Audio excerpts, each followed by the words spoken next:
Hello all, welcome to this session. In this session, we are going to get started with CSS selectors, locators. So let's get started. As already explained in one of the previous sessions that how to use this CSS selector locators for helping the test automation tools like Selenium in finding or locating the UI elements on the web pages. Let me give a small demo.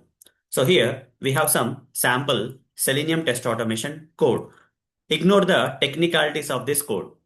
I'll be covering about the technicalities of the Selenium test automation code in the upcoming sessions. Okay. For now, assume that the Selenium test automation code is nothing but Selenium test automation tool. Okay. Ignore this code, how to write this code and all. It's out of your box for now. Okay. Which I'll be covering in the upcoming sessions. But for a while, assume that this Selenium test automation code is nothing but simply a Selenium test automation tool. Assume that. So for this Selenium test automation tool, I am passing one type of locator here. What is this locator? This is an example of a CSS selector locator. With the help of this CSS selector locator, okay, the Selenium test automation tool can find or locate the required URL element on the web page. But for that, or for us to pass the CSS selector locator to the Selenium test automation tool, we should know how to write the CSS selector locators like this. So how to write the CSS selector locators like this? To learn how to write the CSS selector locators, we have to first learn how to write the XPath expressions, which I covered in the previous session. Okay. In the previous sessions, I covered in detail with lots and lots of examples with practical demonstration and all. I explained how to write the XPath expressions for helping the automation tools like Selenium in finding the or locating the URL elements on the web pages. With that knowledge I covered in the previous sessions about the XPath expressions, now you are going to learn how to write the CS selector locators. Okay. If you don't have the knowledge of writing the XPath expressions, which I covered in the previous sessions, don't go with this session, guys. First, complete those sessions where I explained how to write the XPath expressions in the previous sessions and come back to this session. Okay. Then only you'll understand how to write the CS selector locators as part of my explanations. Okay. Fine, you got it right. So what are the list of topics you should already have the knowledge of before you start learning how to write the CS selector locators that I'm going to cover starting from now in this series of sessions. These are the list of topics, guys. First one is HTML. Second one is CSS. What is HTML and what exactly is HTML? What is CSS? What are locators? What are XPath expressions and how to write them practically? All these four topics I have already covered in the previous sessions. If you are directly jumping onto CS selectors topic, I recommend everyone to watch the sessions or videos I covered on this HTML, CSS, locators and XPath expressions in the previous sessions of this course and then come back to this session. Okay.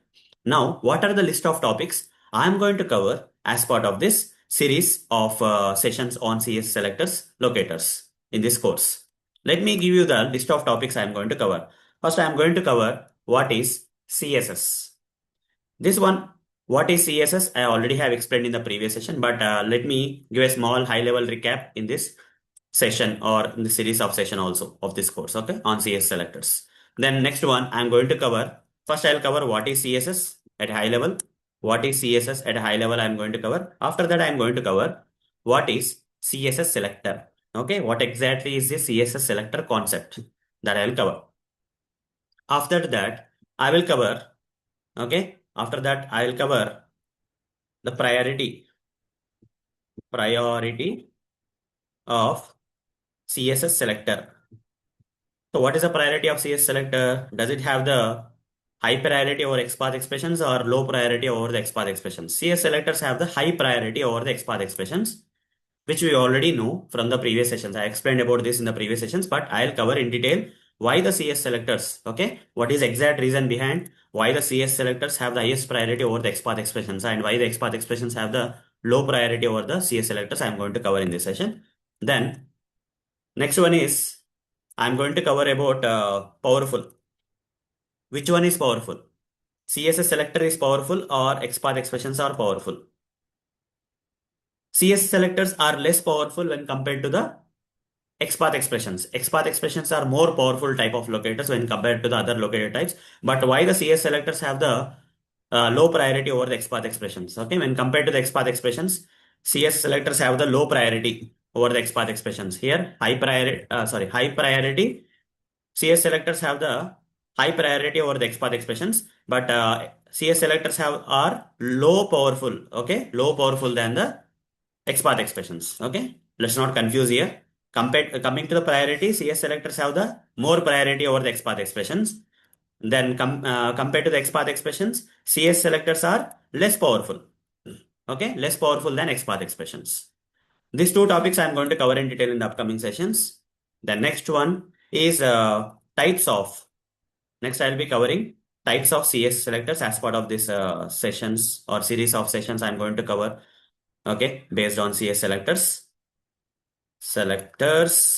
Then I'll be giving, okay, we'll be practicing of how to write manually by ourselves without using any tools, how to write the CSS selectors from scratch.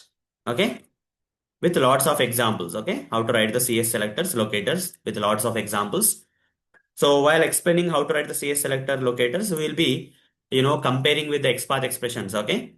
To learn the CS selector locator writing in a better way, I'm going to compare this with XPath expression locator writing. And by comparing the CS selector writing with XPath expression writing, you can easily learn how to write the CS selector locators.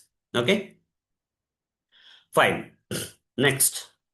Next one is, this is the thing, okay? How to write the CS selector locators. To learn it very fast, how to write the CS selector locators in a faster way. You have to compare that with writing of the XPath expressions because there are small syntax differences between the XPath expression syntax and CS selector locator syntax. Okay? If you know that small differences, you can easily learn quickly. Okay? You can easily and quickly learn how to write the CS selector locators. The next one is I'm going to give you some assignments. Okay?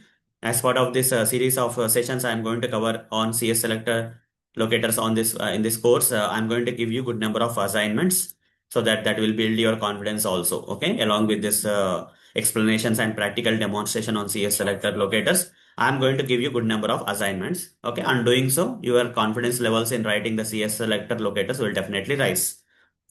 So this is all about what I'm going to cover. Okay, what topics I'm going to cover on CS selector locators in this series of sessions that I'm going to cover in from this session onwards in the upcoming sessions. So that's all for this session. See you in the next session. Thank you. Bye bye.